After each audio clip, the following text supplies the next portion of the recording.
সাকিব আল হাসান ও মাশরাফির মতো লেজেন্ডদেরকে দেশের ক্রিকেটে দেখতে চান নতুন ক্রীড়া প্রতিমন্ত্রী ও ফুটবল দলের সাবেক অধিনায়ক আমিনুল হক।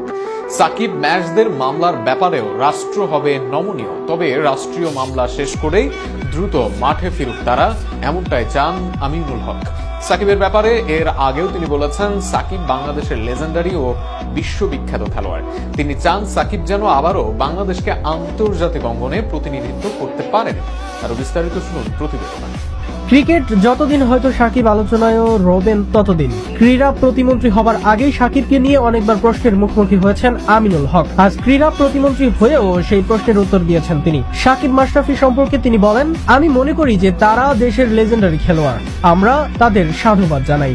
আমরা রাষ্ট্রীয়ভাবে তাদের উপর নমনীয়।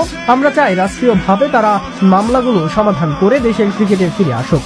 অবশ্য সাকিবকে নিয়ে এর আগেও গত মাসে নিজের ভাবনা স্পষ্ট করে দিয়েছেন এই সাবেক ফুটবলার। 1 জানুয়ারি নির্বাচনী প্রচারণা কালে তিনি বলেন, আমি একজন স্পোর্টম্যান হিসেবে সবসময় সাকিবের পক্ষে। আল্লাহ যদি আমাদের কবুল করেন তাহলে সাকিবের বিষয়ে আমরা নমনীয় আচরণ করব। আমিনুল হক আরো বলেন, সাকিব বাংলাদেশের একজন লেজেন্ডারি ও বিশ্ববিখ্যাত খেলোয়াড়। তার বিষয়ে চূড়ান্ত সিদ্ধান্ত রাষ্ট্র নেবে। উল্লেখ করে তিনি বলেন, তিনি চান সাকিব যেন আবারও বাংলাদেশকে আন্তর্জাতিক অঙ্গনে প্রতিনিধিত্ব করতে পারেন। তিনি আরো বলেন, সাকিবের যে ভুলগুলো রয়েছে সেগুলো রাষ্ট্র আইনি প্রক্রিয়ার মাধ্যমে বিচার বিশ্লেষণ করবে। তবে সে যদি দেশের হয়ে খেলার আগ্রহ প্রকাশ করে এবং আল্লাহ যদি আমাদের কবুল করেন তাহলে ইনশাআল্লাহ আমরা তার বিষয়ে নমনীয় থাকব।